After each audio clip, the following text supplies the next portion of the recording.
56. Irina.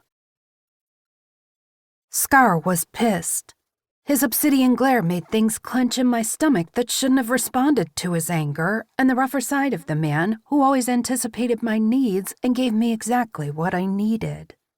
For a man who hadn't thought he'd ever be able to touch me, he couldn't seem to stop.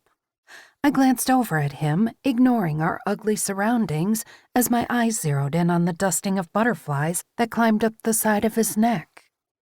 Even the day after he'd sat his ass down in the chair as soon as Eva and I were finished with our ink, the sight of those tattoos fluttering against his skin in such a pronounced spot made my heart catch in my chest.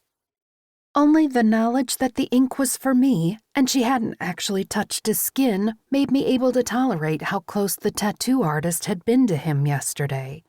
He'd flinched away, even with her hands covered by gloves, and that reminded me that something about me was special. I'd never been special to anyone until him. He turned his dark gaze fully on me, an arrogant smirk curving his lips when he found me staring at the new ink. Even in his ire that we'd been called away and he couldn't spend the rest of the day with his mouth between my legs, his hand remained pressed against the small of my back as he guided me through the wreckage. Bullet holes covered the sides of the warehouse, hinting at the absolute bloodbath that had happened here only a couple months prior.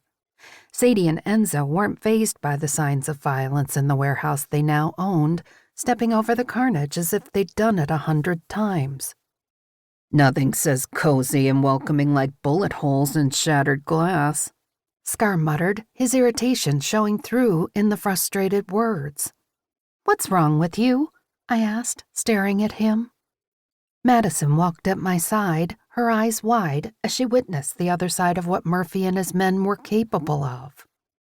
She'd seen the worst of humanity in the form of abuse in a dark basement, but the death that accompanied their rise was another story altogether. Not worse, just different. "We signed the papers to purchase this place the day you were taken," Sadie said, giving Scar a knowing look. Enzo wrapped his arm around her.